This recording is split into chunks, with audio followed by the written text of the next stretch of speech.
हाय। कैसे हैं आप लोग? आई होप आप सभी अच्छे होंगे।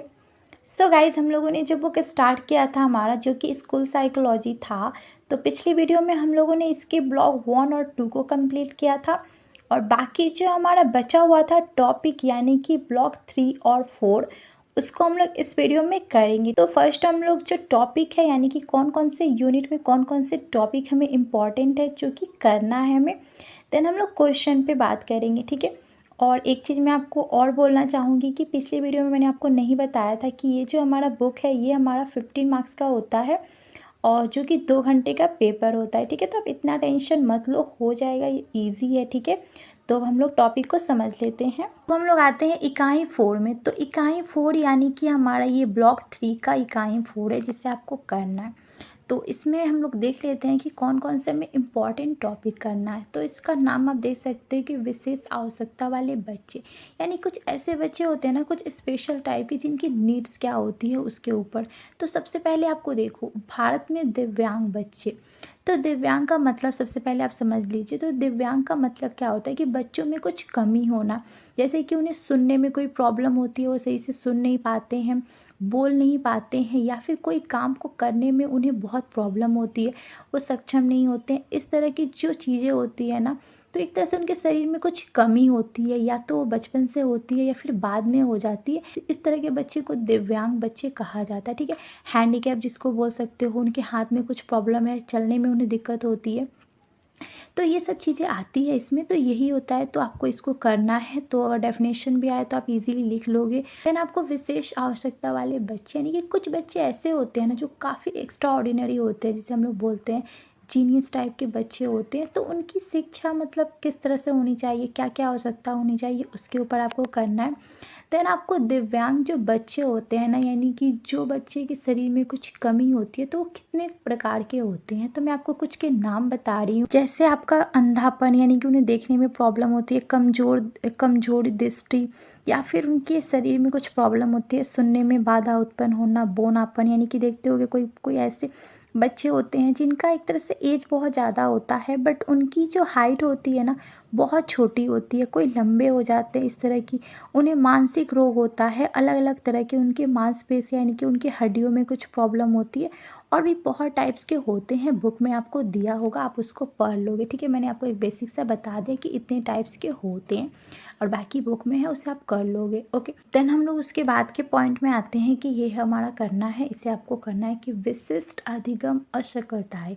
तो ये क्या होती है, यानी कि देखिए, एक तरह से लर्निंग की जो एबिलिटी होती है ना, कि स्पेशल टाइप की, तो वही चीज़ है।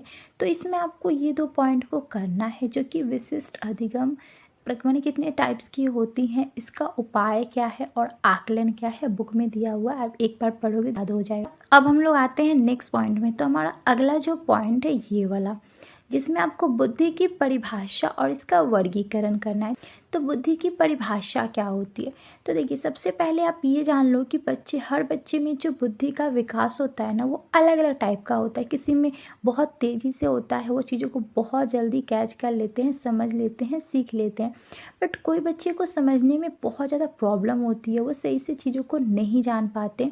तो देखो, इसमें बच्चे की कोई गलती नहीं है, क्योंकि उसका मतलब एक तरह से ना, जब जन्म होता है ना, तो उसको सही से उसके शरीर में वो सारी चीज़ों का विकास नहीं हो पाता है, जिसके कारण उसको मतलब सोचने में, प्रॉब्लम को सॉल्व करने में बहुत ज़्यादा दिक्कतें आती है। तो ये सब चीज़ें होती है, तो बच्चे का इसमें हम लोग कोई दोष नहीं बोल सकते। इसीलिए आपने सुना होगा, बहुत तरह की सरकारी जो ऐसी व्यवस्थाएं अभी लागू की गई है बच्चों के लिए स्पेशली, यानी कि जो मदर जो होती है ना, गर्भवती होती है, यानी कि जो औरत प्रेग्नेंट होती है, तो उनको बहुत तरह की सुविधाएं दी जाती है सरकार की तरफ से। तो स्पेशली आप अगर देखोगे तो उन्हें ना बहुत तरह की सुविधाएं दी जाती है, जैसे कि उन्हें अलग अलग तरह की दवाइयाँ दी जाती है, जिससे बच्चे का जो ब्रेन है या फिर उसके शरीर का विकास अच्छे से हो, जब वो अपनी माँ के गर्भ में रहता है, ठीक है। या फिर उनको अच्छे से पोषण मिल सके, खाने पीने में भी उन्हें अच्छे से मिल सके। तो ऐसी बहुत सारी व्यवस्थाओं को सरकार ने लागू किया है, ठीक है। तो अब हम लोग जान लेते हैं सिंपली कि अब बुद्धि का परिभाषा क्या होता है। तो देखिए, हम अपनी प्रॉब्लम को जब अच्छे से सॉल्व करने में सक्षम होते हैं, कोई भी दिक्कत हो तो हम लोग उसे आसानी से समझ जाते हैं और उसको सॉल्व कर लेते हैं किसी भी चीज़ को। तो उसे ही हम लोग बुद्धि कहते हैं। यानी कि हम लोग देखो, कोई चीज़ हम लोग जब करते हैं ना, कुछ न्यू चीज़, तो वो हम अपने आइडिया के थ्रू करते हैं। अब देखो, ये चीज़ें भी सब बच्चे में अलग अलग टाइप की होती है। जैसे कोई बच्चा जो है, प्रॉब्लम आता है तो बहुत जल्दी घबरा जाता है, उसे बहुत ज़्यादा डर लगने लगता है। पर कोई बच्चा जो होता है ना, वो चीज़ों को बहुत अच्छे से एनालाइज़ कर लेता है, बहुत जल्दी से उसे सॉल्व कर लेता है। तो ये भी चीज़ें सभी बच्चों में अलग अलग टाइप की होती है, ठीक है। तो सिंपली अगर आपको आए कि बुद्धि की परिभाषा, तो आप लिख देना कि हम अपनी प्रॉब्लम को अगर सॉल्व कर लेते हैं जिस क्षमता से, उसे ही हम लोग बुद्धि कहते हैं, ठीक है। और इसका वर्गीकरण दिया गया है, वो आप कर लोगे। मैं आपको सिंपली एक लाइन में इसका वर्गीकरण बता दे रही हूँ, बाकी बुक में दिया गया है, आप कर लोगे। तो देखिए, वर्गीकरण जो होता है, यानी कि किस बच्चे में कितनी क्षमता है उसकी बुद्धि की, यानी कि चीज़ों को सीखने की। तो बुक में अलग अलग टाइप के आपके दिए गए हैं जिसे आपको करना है। जैसे कि 140 के ऊपर जिस भी बच्चे का आकलन होता है ना बुद्धि को लेकर, तो वो काफ़ी प्रतिभाशाली होता है। यानी कि जस्ट लाइक बहुत एक्स्ट्रा ऑर्डिनरी टाइप का होता है। किसी भी चीज़ में वो बहुत अच्छे से कोई चीज़ को कोई स्पेसिफिक जो फील्ड होता है ना उसमें। देन और भी टाइप्स के होते हैं, जैसे कि 70 से नीचे जो होते हैं बच्चे, उनकी बुद्धि की जो क्षमता होती है बहुत ही धीमी होती है। एक तरह से बहुत ज़्यादा वो लेट से चीज़ों को समझते हैं, या वो कर भी नहीं पाते हैं, इस तरह की चीज़ें होती है। तो बुक में आपको दिया है वर्गीकरण को, आप एक बार कर लोगे, देन आपका ये भी हो जाएगा, ठीक है। उसके बाद आपको ये वाला पॉइंट करना है जो कि इम्पॉर्टेंट है, कि असाधारण तथा प्रतिभावान बच्चे क्या होते हैं, जिन्हें हम लोग एक्स्ट्रा ऑर्डिनरी बच्चे बोलते हैं। यानी कि देखते होंगे कुछ कुछ बच्चे ऐसे टैलेंटेड होते हैं। वैसे देखिए, अगर हम लोग सिंपली समझे तो सभी बच्चे स्पेशल होते हैं, कोई एक्स्ट्रा ऑर्डिनरी नहीं होता। बट उनकी बुद्धि का जो विकास होती है ना, वो उन्हें अलग बना देता है, ये चीज़ें होती है। बट ऐसे हम लोग नहीं कर सकते कि किसी बच्चे को हम लोग बोले कि तुम बहुत कमज़ोर हो, और किसी बच्चे को कि आप बहुत तेज़ हो, ये गलत बात है। बट इस तरह के चुनाव करने भी ज़रूरी होते हैं, बिकॉज़ कुछ बच्चे बहुत ज़्यादा जल्दी किसी चीज़ में बहुत आगे निकल जाते हैं। तो ऐसे बच्चे जो होते हैं ना, एक तरह से एक्स्ट्रा ऑर्डिनरी कहा जाता है, ठीक है। तो इन्हें एक तरह से ना स्पेशल शिक्षा दी जाती है, तो वही चीज़ें इसमें आती है। तो इसको आपको करना है कि स्पेशल जो बच्चे होते हैं, जो एक्स्ट्रा ऑर्डिनरी बच्चे होते हैं, तो उनका चुनाव वगैरह कैसे किया जाएगा, उसे हम लोग कैसे पहचानेंगे, जो कि ये पॉइंट में दिया गया है, इसे आपको करना। तो इसके लिए भी बहुत तरह की योजनाएं बनाई गई है, ठीक है। बुक में 3 योजनाओं या 4 योजना दी गई है जिसे आपको पढ़ना है, बट मैं आपको 2 योजना बता रही हूँ। मतलब ये योजनाएं नहीं है, बट एक तरह से आप लिख सकते हो पॉइंट में कि एक तरह से होता है ना कि हम लोग बुद्धि को एक तरह से, और कुछ साइंटिस्ट ऐसे होते हैं जो आपकी बुद्धि को एक तरह से ऐसे ऐसे मशीन होते हैं जिसके थ्रू वो पता लगा लेंगे कि आपके अंदर कितनी क्षमता है किसी चीज़ को सीखने में, आपके अंदर कितनी कैपेसिटी है, वो एनालाइज कर लेते हैं, ठीक है। और एक आपका जैसे होता है कि वो लोग आकलन करते हैं, आपके एग्ज़ाम लेते हैं अलग अलग चीज़ों को लेकर कि आप कितनी जल्दी चीज़ों को लिख पा रहे हो या फिर समझ पा रहे हो। तो ये सब चीज़ें होती है। वैसे बुक में आपका दिया हुआ है, वहाँ से आप कर लोगे, ठीक है। कि हम लोग जो एक्स्ट्रा ऑर्डिनरी जो बच्चे होते हैं, तो उनका हम लोग पहचान कैसे कर सकते हैं, ठीक है। इसके लिए कुछ योजनाओं को भी बनाया गया है, वही आपको करना है। तो बस आपको यही इसमें करना है। देन आपको ये पॉइंट आप कर सकते हो कि जो स्कूल में जो विद्यालय जो मनोवैज्ञानिक होते हैं ना, तो उनकी क्या भूमिका होती है। तो इस तरह के जो बच्चे होते हैं ना, जो एक्स्ट्रा ऑर्डिनरी बच्चे, तो उन्हें और ज़्यादा एक तरह से एजुकेट करते हैं, उन्हें और अच्छे से गाइड करते हैं कि वो और ज़्यादा अपनी लाइफ में, वो जिस फील्ड में जाना चाहते हैं, अच्छे से जा पाए, उसे अच्छे से कर पाए। तो ये सब चीज़ें दी गई है। तो बस यही कुछ पॉइंट था जिसे आपको करना है इस यूनिट में। अब हम लोग इकाई 5 में आते हैं। तो इसमें हम लोग देख लेते हैं कि इसमें हमें कौन कौन से पॉइंट को करना है। तो देखिए, इसमें बच्चों एवं किशोरों में आंतरिक समस्याएं क्या होती है, यानी कि जो बच्चे होते हैं ना, जो टीनेजर होते हैं, तो उनको इंटरनल कौन कौन सी प्रॉब्लम होती है, कौन कौन से प्रॉब्लम को वो फेस करते हैं, जिसके चलते उन्हें बहुत सारी, एक तरह से बोलते हैं ना कि उन्हें लाइफ में आगे बढ़ने में बहुत तरह की चुनौतियाँ आती है। तो ये सब चीज़ें होती है। तो देखिए, सिंपली अगर हम लोग समझते, तो 12 के बाद का जो एज होता है, जिसे हम लोग टीनेजर बोलते हैं, जो कि आप लोग हो, जैसे कि 19-20 में जो भी होते हैं, जैसे कि हम लोग हैं, तो ये सब क्या है, ये सब टीनेजर का एज होता है। तो इसमें एक तरह से ना बच्चों को और ज़्यादा आंतरिक प्रॉब्लम्स होती है। वो खुद ही को एक तरह से ना प्रॉब्लम को सॉल्व नहीं कर पाते हैं बहुत जल्दी, मतलब कि छोटे छोटे प्रॉब्लम को लेकर वो टेंशन में आ जाते हैं। बहुत तरह की मतलब टेंशन उनको होती है, जैसे कि वो खुद को दूसरों से कंपेयर करते हैं और भी बहुत सारी उन्हें चिंताएँ होती है और डिप्रेशन में हो जाते हैं। स्कूल में उन्हें प्रॉब्लम्स होती है पढ़ाई को लेकर, अपने दोस्तों को लेकर, मतलब वो छोटी-छोटी चीज़ों को इतना बड़ा इश्यू बना देते हैं ना, इस एज में सभी के साथ होता है, ठीक है। हम लोग जो टीनेजर में हैं तो उनको बहुत तरह की चीज़ें ऐसे होती है कि मतलब वो उतनी बड़ी नहीं होती है, बट हम लोग उसको बहुत ज़्यादा बड़ा बना देते हैं, तो ये सब चीज़ें इसमें आती है। और जैसे कि वो कोई गलती कर लेते हैं तो ये नहीं कि प्रॉब्लम को सॉल्व किया जाए, वो उसमें और एक तरह से बड़ा बना देते हैं उस प्रॉब्लम को, खुद को चोट पहुंचाते हैं, एक तरह से सुसाइड तक कर लेते हैं। तो आप एक बात बताओ, मान लो कि आप कोई गलती किए हो, तो गलती तो सभी से होती है ना, तो आप उसको एक्सेप्ट करो, देन उसको सॉल्व करो या फिर उसका समाधान करो या फिर उसको माफ़ी मांग लो। बट ये तो सॉल्यूशन नहीं हुआ ना कि आप सुसाइड कर लो। तो ये सब चीज़ें बच्चे करते हैं ये इस एज में आकर, यानी कि टीनेजर के एज में ये सब बच्चे बहुत ज़्यादा करते हैं। तो ये सब चीज़ें सही नहीं होती है। तो ये सब प्रॉब्लम क्यों होती है, जैसे कि यहाँ पर खाने की प्रॉब्लम दी गई है कि कुछ बच्चे अपने बॉडी को लेकर इतने ज़्यादा प्रॉब्लम में होते हैं कि उन्हें लगता है कि कम खाने से उनकी बॉडी फिट रहेगी, और भी पता नहीं कितनी सारी चीज़ें होती है दैहिक, यानी कि उनको बॉडी से रिलेटेड प्रॉब्लम होती है। तो ये सब चीज़ें मतलब देखो, ये तो उनको बाहर से होता है बट वो अंदर में ही कुछ ज़्यादा ही उस चीज़ को सीरियसली ले लेते हैं और एक तरह से उन्हें लगता है कि कितनी बड़ी प्रॉब्लम होती है। तो इसमें आपको यही करना है कि जो बच्चों की जो इंटरनल प्रॉब्लम होती है उसी के बारे में आपको करना है। तो आई थिंक आपको इससे क्वेश्चन आएगा तो आप लिख दोगे, ये भी आपका ईजी पॉइंट है। ओके, तो इसमें आपको बस यही करना है, देन और कुछ नहीं। और गाइज़ एक चीज़ मैं आपको और इसमें बोलना चाहूँगी कि आप देखो, आप इसमें जो टॉपिक पढ़ते हो ना, तो आपको सिंपली इसका जो लास्ट पॉइंट होता है कि हमारा ये जो पॉइंट होता है ना सारांश का, तो ये सभी यूनिट में दिए गए हैं। तो इसमें आपको पूरा अच्छे से ना समरी करके बताया गया रहता है कि आपने इस यूनिट में क्या पढ़ा या फिर आपको क्या सीखने को मिला। तो आप इसको भी पढ़ लोगे, देन आपका कंप्लीट हो जाएगा। ये इसका सारांश होता है। आई मीन इन आपको एक आइडिया लग जाएगा कि इस यूनिट में आपने क्या क्या चीज़ों को पढ़ा है, ठीक है। ये जस्ट आपकी समरी टाइप की होती है, तो आप इसको भी कर लोगे, देन आपका कंप्लीट हो जाएगा, ठीक है। बाकी थोड़ा सा आपको यूनिट भी पढ़ना पड़ेगा। अब हम लोग यूनिट 6 में आते हैं। तो इसमें हमें कौन कौन से पॉइंट को करना है, यानी कि इसमें क्या टॉपिक है। तो बच्चों तथा किशोरों में बाहरी समस्या, तो हम लोगों ने पहले बात किया कि उनको इंटरनल प्रॉब्लम कौन सी होती है। देन इसमें आपको उनको एक्सटर्नल, यानी कि बाहरी उन्हें कौन कौन सी समस्याएं होती है जिसे वो फेस करते हैं, और बहुत तरह की वो लाइफ में मतलब एक तरह से फंस जाते हैं, आगे नहीं बढ़ जाते। तो इसमें देखिए, इसमें आपको ज़्यादा नहीं, सिर्फ आपको जानना है कि जो बाहरी समस्याएं, तो इसमें देखिए ये जो एक्सटर्नल जो प्रॉब्लम होती है ना बच्चों में, जैसे कि उनके बॉडी को लेकर हो गया। आप देखते होंगे कोई बच्चा जो होता है काफ़ी छोटा होता है, उसका हाइट बहुत छोटा होता है, कोई बहुत ही लंबा होता है, कोई मोटा, कोई पतला। तो ये सब उनकी बाहरी समस्याएं होती है। देन इस टाइम आप देखते होंगे जो टीनेजर होते हैं वो एक तरह से बहुत मतलब गलत चीज़ें करते हैं, जैसे कि ड्रिंक्स वगैरह करते हैं, सिगरेट पीते हैं, और एक तरह से नशीली जो चीज़ें होती हैं जैसे कि ड्रग्स हो गया। ये सब चीज़ें क्या है, बाहरी चीज़ें हैं ना, जिससे वो खुद में मतलब एक तरह से पीते हैं, उसका वो सेवन करते हैं, जिसके चलते उनकी बॉडी को नुकसान होती है। उस टाइम उन्हें समझ में नहीं आता है, बट बाद में जाकर उनको ऐसा लगता है कि हाँ, ये सब चीज़ें मेरी बॉडी के लिए कितना ज़्यादा ख़राब होती है। तो प्लीज़ अगर आप में से कोई अगर ये सब चीज़ें करता है, यानी कि ड्रिंक्स वगैरह जो भी, तो प्लीज़ आप लोग मत करोगे, बिकॉज़ ये चीज़ें आपको बस एक तरह से आपकी बॉडी को नुकसान करेगी, आपकी बॉडी को ये बिल्कुल भी बेनिफिट नहीं देगी। तो प्लीज़ ये सब चीज़ों को आप अवॉइड करो, इस सब से दूर रहो। तो ये सब चीज़ें जो होती है ना, वो हमारी बाहरी समस्याएं होती है, जो कि हमें बहुत तरह के प्रॉब्लम में डाल देती है और हमें प्रॉब्लम समझ भी नहीं पाते हैं।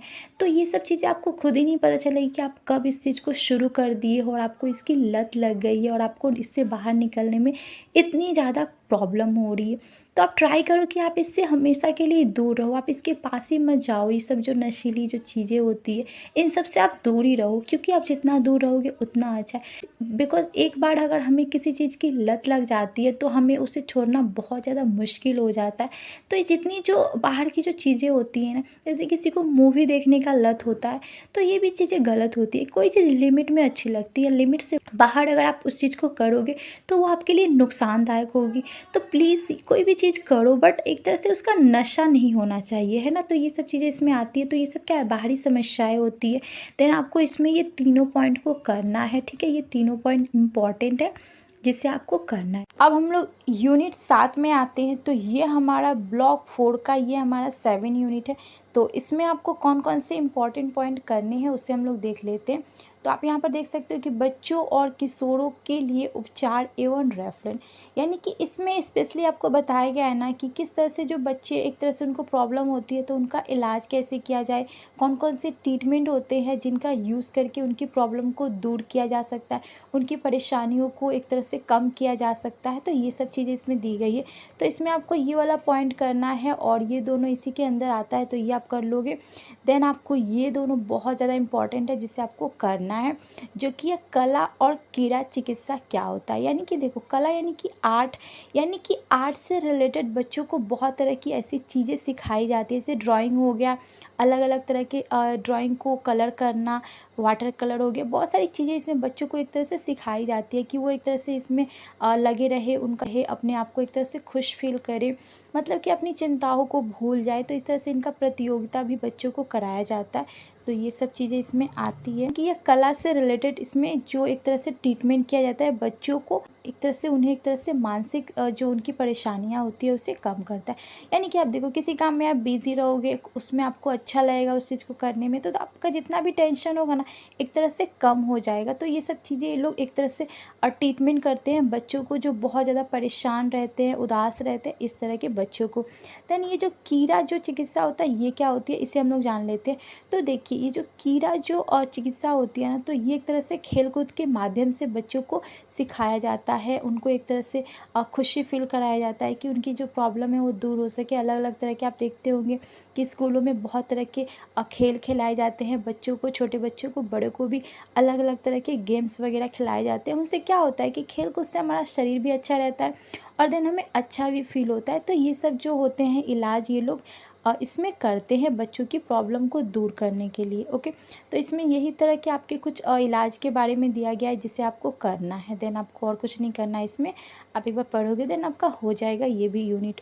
अब हम लोग नेक्स्ट यूनिट में आते हैं जो कि हमारा 8 नंबर है। तो 8 इकाई में आपको क्या करना है, तो इसमें विद्यालय बच्चों और किशोरों के लिए एक तरह से ना उनको सपोर्ट किया जाता है। इस यूनिट में आप पढ़ोगे कि किस तरह से उन्हें मेडिकल में सपोर्ट किया जाता है, मतलब कि उनको कुछ बीमारी है, मतलब मेडिकल से रिलेटेड उनकी जो प्रॉब्लम होती है, जो माता पिता होते हैं उनको भी इस तरह से सहायता की जाती है। तो इसमें आपको स्पेशली जानना है कि देखिए, इसमें आप बहुत तरह के जो विद्यालय होते हैं ना, जहाँ पर बहुत तरह के फैसिलिटीज़ होते हैं, यानी कि उनको कुछ ऐसे सिस्टम प्रोवाइड किए जाते हैं जो कि बच्चों के लिए बहुत ज़्यादा उपयोगी साबित होते हैं। जैसे कि आप देखते होंगे बच्चे जो होते हैं काफ़ी तनाव होते हैं, मतलब तो इनको एक तरह से तनाव से किस तरह से बचा जाए उसकी शिक्षा दी जाती है, उसकी ट्रेनिंग दी जाती है। ये सब चीज़ें इसमें आती है। इस समस्या को किस तरह से वो मैनेज करे, किस तरह से वो उसका सॉल्व करे। तो इसका भी अलग अलग तरह की जो चिकित्सा होती है ना, वही चीज़ें इसमें आती है। देन समाज से वो किस तरह से डील करे, ये सब चीज़ें बस इसमें दी गई है, बस यही करना है। और ये आपका इम्पॉर्टेंट है जिसे आप कर लोगे, विद्यालय आधारित सहायता प्रणाली। यानी कि कुछ विद्यालय ऐसे होते हैं जो बहुत तरह के सिस्टम प्रोवाइड करते हैं स्टूडेंट्स को, इनके लिए कि मतलब अपनी लाइफ में आगे बढ़ सके। तो इसमें भी आपको वही सब चीज़ करनी है कि मतलब क्या क्या सिस्टम्स होते हैं जो कि बच्चों को एक तरह से आगे बढ़ने में मदद करते हैं। जो बच्चे कुछ बड़ा अफोर्ड नहीं कर सकते, यानी कि पैसा वगैरह पे नहीं कर सकते, उनके लिए सरकार ने बहुत तरह की योजनाओं का प्रबंध किया है। तो ये सब चीज़ें इसमें आपको पढ़नी है। अब हम लोग इकाई 9 में आते हैं। तो इस यूनिट में हमें क्या करना है, तो इस यूनिट में आप देख सकते हो कि बाल अधिकार और सुरक्षा, यानी कि जो बच्चे होते हैं ना, जिनको छोटे बच्चे होते हैं, तो उनको भी बहुत तरह के अधिकार होते हैं। एक तरह से उनके पास भी राइट होता है कि वो अपनी लाइफ को किस तरह से जीना चाहते हैं वो बता सकते हैं। देन उनको किस तरह से वो प्रोटेक्ट कर सके, खुद को प्रोटेक्ट कर सके, ये सब चीज़ों के लिए भी सरकार ने बहुत तरह की योजनाएं बनाती है। तो इसमें आपको ये करना है कि अधिकार क्या होता है, यानी कि राइट क्या होता है। तो हर व्यक्ति के पास अपना अधिकार होता है जिसका वो यूज़ कर सकता है जब उसके संग कुछ गलत हो। ठीक है, तो ये सब चीज़ें होती है इसमें। देन आपको बाल अधिकार क्या होता है उसके बारे में आपको करना है। देन भारत में बाल अधिकार जो होता है वो कितने टाइप्स के होते हैं, कौन कौन से बच्चों को किस टाइप के अधिकार मिले हैं, कितने वर्ष, जैसे कि हम लोग बोलते हैं कि 0 से लेकर 18 वर्ष की जो एज होती है बच्चों को, तो उसमें भी उन्हें कुछ कुछ अधिकार मिले होते हैं। देन 18 के बाद तो उन्हें बहुत तरह के अधिकार मिले होते हैं। तो ये सब चीज़ें दी गई है इसमें। देन इसमें आपको कुछ योजनाओं के बारे में दिया गया है जिसे आपको करना है, ठीक है, जो कि सरकार के द्वारा लागू की गई है बच्चों के अच्छे भविष्य के लिए, ठीक है। तो ये सब चीज़ें इसमें दी गई है। देन आपको नेक्स्ट पॉइंट इसमें करना है जो कि इम्पॉर्टेंट है इस यूनिट का, कि सुरक्षा एवं भागीदारी का अधिकार क्या होता है। यानी कि देखिए, कुछ बच्चों को मतलब सुरक्षा, यानी कि हर इंसान को अपनी सुरक्षा को पाने के लिए बहुत तरह के अधिकार लागू किए गए हैं। जैसे कि आप हर रोज़ न्यूज़ में सुनते हो कि छोटे बच्चों से बहुत तरह से मेहनत कराई जाती है, जिसे हम लोग चाइल्ड लेबर बोलते हैं।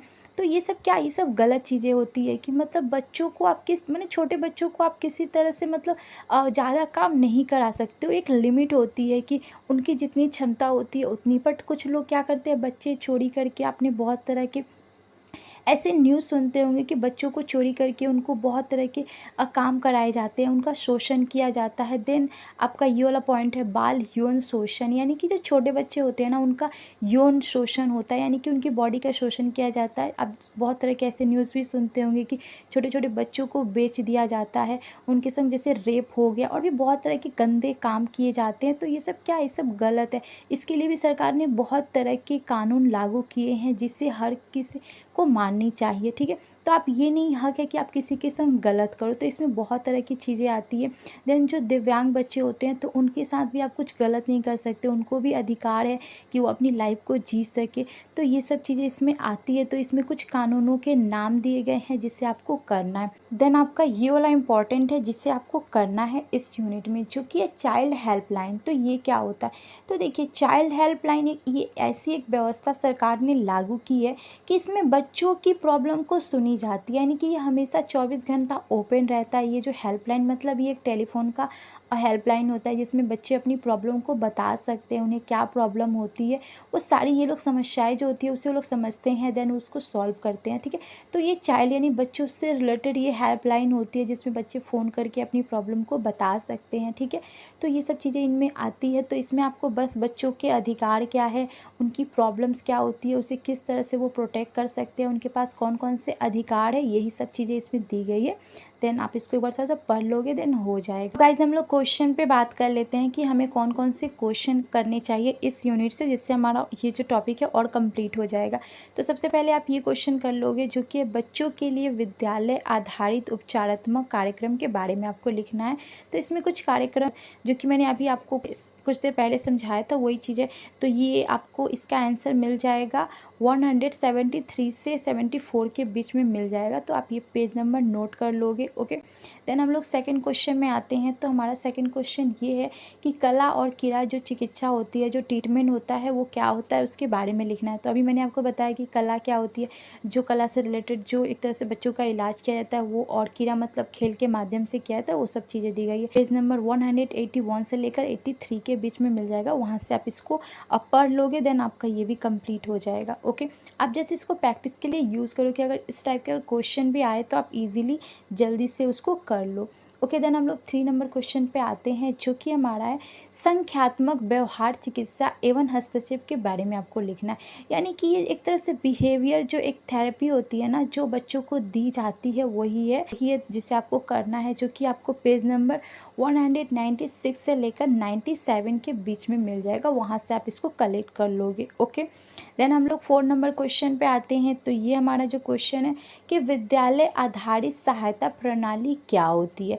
यानी कि देखो स्कूल में कुछ तरह से ना बेसिक सपोर्ट सिस्टम होते हैं, जो कि अभी मैंने आपको बताया कि मतलब ये जो सपोर्ट होते हैं ना सिस्टम, जो बच्चों को एक तरह से सपोर्ट करते हैं, एक तरह से उनको जो प्रॉब्लम होती है वो कुछ जगह नहीं अफोर्ड कर पाते हैं तो उसके लिए ये लोग सपोर्ट करते हैं, ठीक है।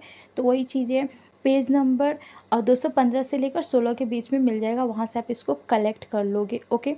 देन हम लोग 5 नंबर क्वेश्चन पे आते हैं। तो हमारा 5 नंबर क्वेश्चन ये है कि बाल अधिकार एवं सुरक्षा के बारे में आपको लिखना है। अभी जो हम लोगों ने बात किया कि बच्चों को किस तरह से अधिकार मिले हैं और उनको वो किस तरह से प्रोटेक्ट कर सकते हैं, बचा सकते हैं, अपनी लाइफ को अच्छा बना सकते हैं। अगर उनके संग कुछ गलत हो रहा है तो वो किस तरह से उसके लिए आवाज़ उठा सकते हैं, ये सब चीज़ें इसमें दी गई है, ठीक है। तो ये आपको पेज नंबर 226 में मिल जाएगा, से लेकर 28 के बीच में मिल जाएगा, वहाँ से आप इसको कलेक्ट कर लोगे। देन हम लोग 6 नंबर क्वेश्चन में आते हैं। तो हमारा 6 नंबर क्वेश्चन ये है कि सुरक्षा एवं भागीदारी अधिकारों के बारे में आपको लिखे और चाइल्ड हेल्पलाइन क्या होता है, जो कि मैंने अभी आपको समझाया, वही चीज़ें आपको लिखनी है।